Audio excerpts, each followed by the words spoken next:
Norma, do you know what your husband Carl's reaction was when he was in prison and he got the news that Melissa had been murdered, and then got the news that Melissa's husband Christopher was arrested for it?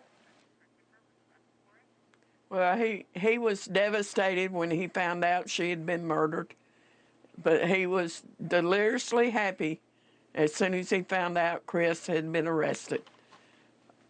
Someone from the DOC actually went down to the prison to tell him personally, or he would not have found out until later in the week.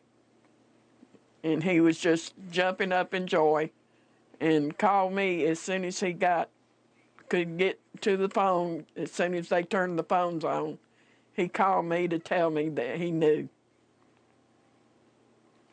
So I'm sure you can understand that there might be people watching right now who might not sympathize with your husband, Carl, right? He took the lives of 5 people, and those 5 families are feeling that heartache that you feel.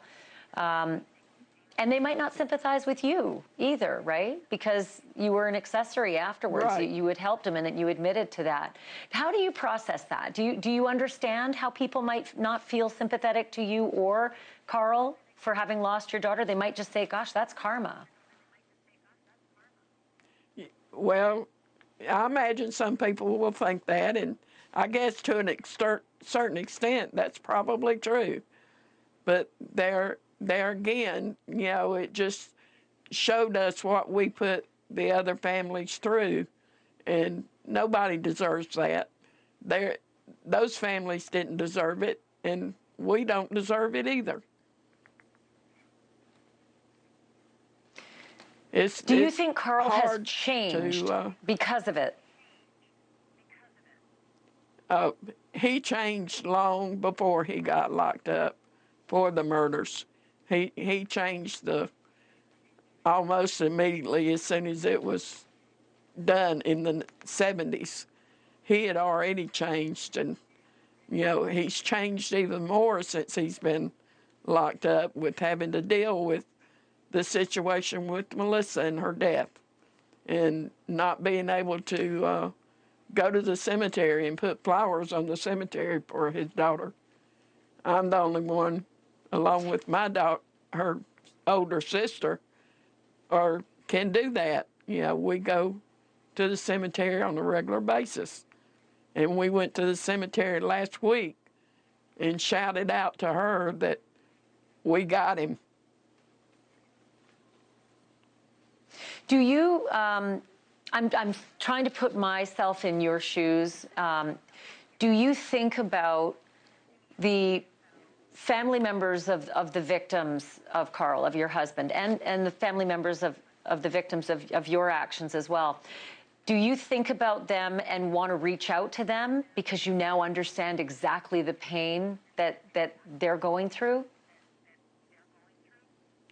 Well, I really don't have any way of doing that, and I really don't feel like they would want to really hear from me about it, completely. So, I mean, I'm not interested in hearing what Chris's family has to say about what he did to Melissa. I'm just, he did it. I know he did it, and I knew from day one that he did it. So, and I'm not interested in talking to his family. Can I ask you this? So many people watching right now, I think, have this question. Your husband, Carl, murdered 5 people. He brought you into it. You committed crimes on his behalf. Why are you still married to him? Because I love him, and we got married in the 60s, and at that time when you got married, being married to somebody was a big commitment. Today the kids get married like it's a party time, and then when things don't work out so well, they just get a divorce and move on. And I wasn't raised that way.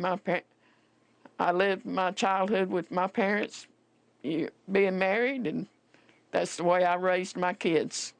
Thanks for watching. Go to joinnn.com to find NewsNation on your screen. And don't forget to click the red subscribe button below to get more of NewsNation's fact-driven, unbiased coverage.